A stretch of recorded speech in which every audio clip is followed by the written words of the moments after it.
જય સ્વામિનારાયણ. આજના દર્શન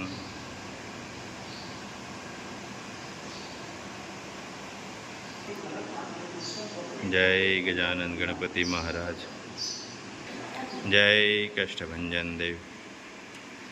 ગુડ મોર્નિંગ, જય સ્વામિનારાયણ, જય શ્રી રામ, જય શ્રી કૃષ્ણ, જય માતાજી, ઓમ નમઃ શિવાય. સત્યમે વિજેતા સિદ્ધેશ્વર મહાદેવની જય. 2 કિલો ગીર ગાયનું ઘી. જેટલું ઘી આવે છે એટલું ઘી અત્યારે ઉકળી જાય છે. ઓર્ડર પડ્યા છે ઘીના કેટલા બધા, લાઈનમાં બધા વારો આવે એમ ઘી આપણે મોકલતા જઈએ. ઘીની સોલ્ટેસ આખું વરસ રહે, આખું વરસ ઘીના તો પેન્ટિંગ માર્ક્સ. કાઠિયાવાડી દેશી કઢી, એક ઘન શાક ઠાડા.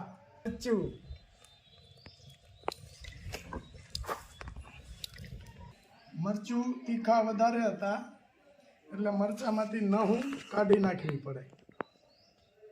બરાબર, કઢી ખાતા ખાતા ઊભું થઈ જવું પડે. કટકી કરવાની મરચાની એકદમ. સારો એવો પડી ગયો. ખેડૂતને બિચારાને નુકસાની કરે, ખેડૂતને નુકસાન થાય છે. કરોડો રૂપિયાનું બિયારણ ગયું, ગામમાં આવે છે, સીમમાં નથી આવતો. બિચારાને બિયારણ ખોટા જાય, 2 વાર સોપાણા, 2 વાર સોપા પીડ્યા. તોય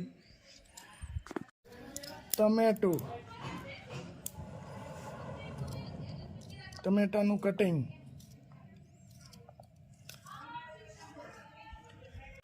આપણે હવે પ્રોગ્રામ માટે ટીમ બનાવવી પડશે.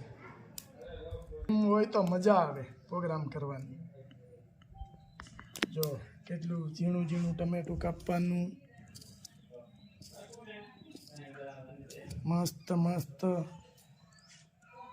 છાશ અને બેસન, થોડો બેસન નાખી અને છાશ આ બેસન નાખી અને આને પહેલાં ડોવી પડે. ડોઈ અને લીમડાના પાન એડ કરી દેવાના. આપણે વ્હાઈટ કઢી બનાવવાની છે એટલે હળદર નથી નાખી. ઇનકેસ હજી આપણે ફેરફાર કરવો હોય તો એ થઈ શકે. રેડી? હાલો, હવે તાપ સારો એવો થઈ ગયો છે તો આપણે મેકી દઈએ ચૂલે. હાલો, મસાલો એમાં એડ કરી દેવાનો. ટમેટું અને મરચું. આને બહુ વાર પાકવા દેવી પડે. ઓછામાં ઓછી અડધી કલાક ઉકાળવી પડે, ત્યારે કઢી મીઠી થાય. પછી એનો વઘાર કરવાનો હોય. જો ઉપર મસાલો આવ્યો મસ્ત.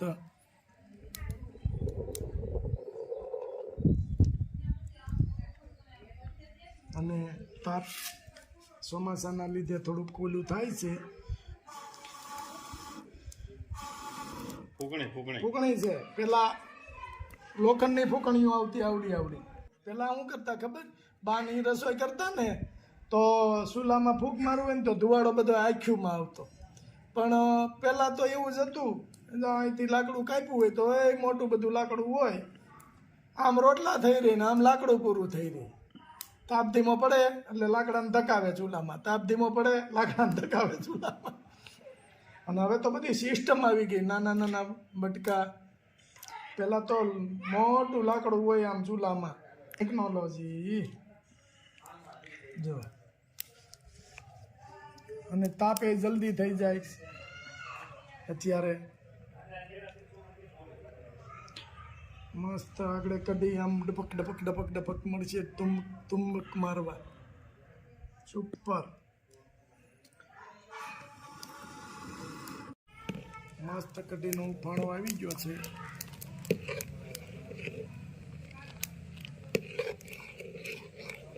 અને હલાવતી જવી પડે, નહીં તો તળિયે બેસવા મળે.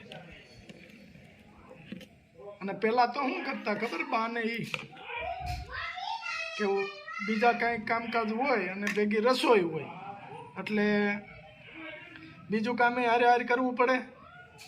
એટલા માટે રકાબી મેકી દઈ આની અંદર. રકાબી મેકી દઈ ને એટલે કઢી ઉફાણ ન આવે. આ રીતે સિસ્ટમ હતી એટલે બીજું કામ થઈ જાય. જો ઉફાણ આવે ને એટલે આને હલાવવી પડે. અને આની જેવી ચૂલે બની હોય એવી કઢી મીઠી થોડી થાય. અને આપણે કાઠિયાવાડની સ્પેશિયલ કઢી હજી હાલની તારીખમાં અમુક ઘેરે કાયમિક માટે બનાવે છે. કઢી તો કાયમ હોય જ. આ મજા તો કાંઈક ઓર છે ને કારાજુ. દૂધ લઈને આવી ગયા છે. કેમ છે પ્રતાપભાઈ? જય દાન મહારાજ. બાકી મોજમાં ને? સરસ. યો વાવણી કેમ છે? એવું છે. રોકાઈ જાવ પ્રતાપભાઈ આજ. અમારે ત્યાં કઢીનો પ્રોગ્રામ છે. એવું છે? આપણે કાઠિયાવાડમાં ઈ સારું છે, કઢી તો હોય જ. ઓરિજિનલ ખોરાક. અને પ્રતાપભાઈ અમારા માટે દૂધ દેવા આવે રોજ, અને આનંદ આવે પ્રતાપભાઈ હારે. કા પ્રતાપભાઈ? બસ. અને પ્રતાપભાઈ રામાપીર બાપાનું મંદિર આખું સંભાળે છે. સેવા પૂજા એને કરવાની, બીજનેથી જમણવાર હોય છે, આવું બધું સારું કામ કરે છે. હા તે જય પ્રતાપભાઈ, જય દાન મહારાજ. જય રામાપીર. અડધી કલાકની મહેનત પછી ફાઇનલી કઢી પાકી ગઈ છે. હવે આપણે એને વઘાર કરવાનો છે. એટલે આને અહીં લઈ લેવાનું. તો એમાં લીધું આપણે શીંગ તેલ 1.5 પાવડું, 1 ચમચી રાઈ અને જીરું, 4-5 લવિંગ, પછી આને તળિયું છે લૂછી નાખવાનું. અને પછી 1 ચમચી લાલ મરચું. પછી આને